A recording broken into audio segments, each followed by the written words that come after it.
Je suis un fier jeune homme sorti major de promo de mon université d'alchimiste de Knigas. Je porte écoute, les fiers habits de mon université avec dans mon dos l'emblème de l'université. J'en suis encore très fier, même si j'ai eu quelques démêlés suite à des célébrations un petit peu excessives et dénudées, alcoolisées. Mais bon, j'avais trouvé comment transformer pour de vrai le plomb en or. Donc, quelle est ton histoire? Comment tu es arrivé là? Fait avant et les comprendre un petit peu plus.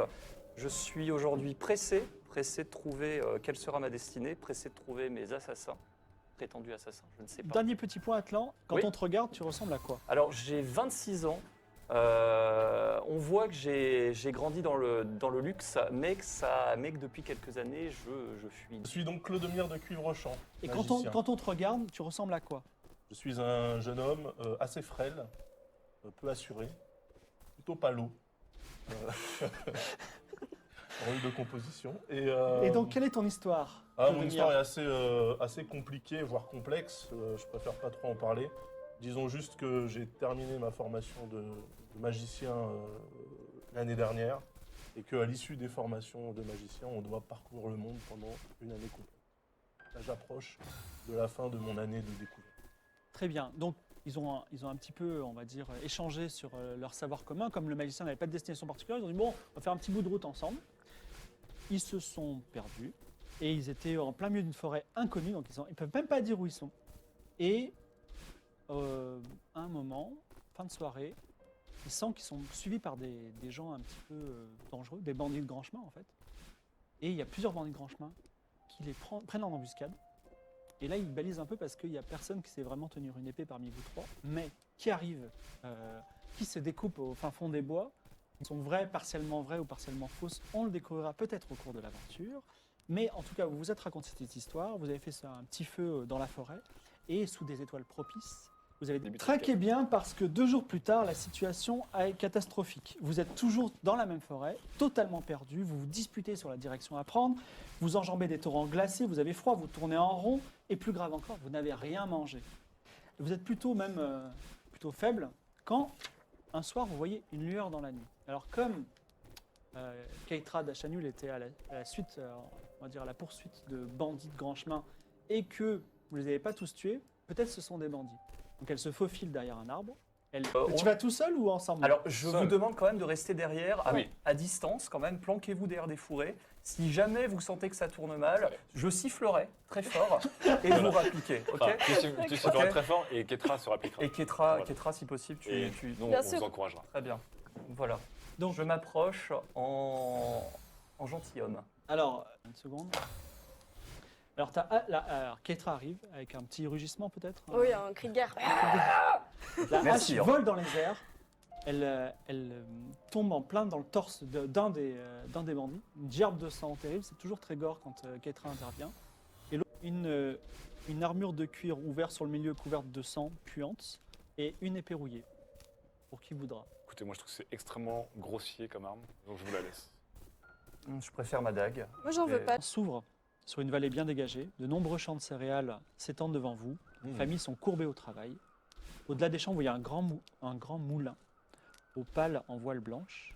Et enfin, au-delà, des petites maisons recouvertes de tuiles rouges s'agglutinent autour d'une colline sur laquelle se trouve une maison à étage, aussi elle toute rouge. Donc vous avancez dans le village. Et là, il y a un paysan, mais qui n'est pas en train de travailler, qui s'appelle Robinic 41. Donc, Robinic 41. Ouais, Robinic 41 vous dit Un nom bonjour. très commun, Enfin, il ouais. vous dit pas bonjour, c'est un manœuvrier.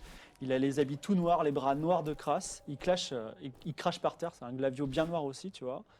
Et il dit alors vous faites quoi, vous Qu'est-ce que vous faites ici? Alors, on se Vous présente. n'êtes pas d'ici? Non. Alors, On est-ce qu'il y a un bourgmestre dans ce village? Bah ouais, bien sûr, quand on est un village normal, mais vous êtes qui? D'ailleurs, quel est le nom du village, s'il vous plaît, mon brave? On est à Arance. Qu'est-ce qu'il y a? Arance. Vous vous baladez C'est Alors oui, Arance. on est une troupe de voyageurs. À vrai dire, on est un petit peu perdu, pour tout vous dire. On cherche, si possible, une grande ville dans les alentours. Nos intentions sont louables.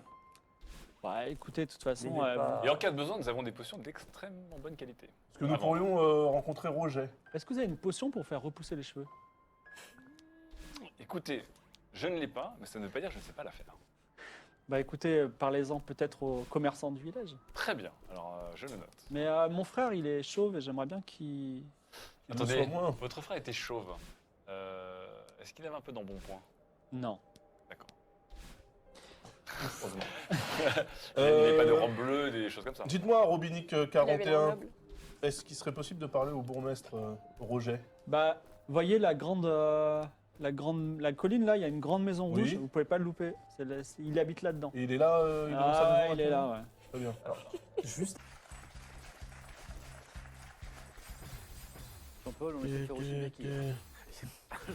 Un 4 à la suite, parfait. 4 questions, c'était la carrière de Yannick Noah. 4 bonnes réponses. C'est fin de partie. Hein. Jean-Paul, voici. C'est vraiment fin de partie. Hein, mais bon. Eh, bonne chance, Jean. Là, c'est un, je pense. 1 ou 2 jours. Top, quelle pyramide? La plus grande du ciel, vous l'avez? Je valide pas. Quel est ce roi qui devait ses richesses fabuleuses au sable aurifère du Pactole? Crésus. Vous corrigez tout seul. Bravo Jean-Paul. Et puis dans l'Égypte ancienne, le dieu, je l'ai dit, à tête de chacal, qui présidait au rituel de la momification, Anubis. Jean-Paul, encore un beau score. Toutes mes félicitations. Je Bravo, valide Jean-Paul. pas. Quatrième, 4 à la suite. Je ne valide pas.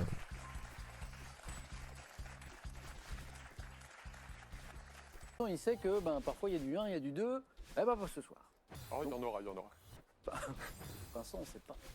Hein, on peut faire du 3, on peut faire du 4. On verra. Alors, je sais que vous aimez le cinéma. Oui. Donc là, on a Simon au cinéma. Mais voilà, C'était mystère all day. très précis. Mais non, quoi, ouais. Et on a le thème mystère. All day. Eh bah, Tous les jours. Mazette, moi j'aurais préféré les deux autres, mais c'est Mais ça oui. de finir troisième. Et donc, allez, soyons foufou, thème mystère. Bah fait ça oui, bah oui. Allez, Vincent. Bien sûr. Simenon au cinéma. C'est trop dur. C'est tellement dur. Pardon, venez, Ah, Vincent. pardon,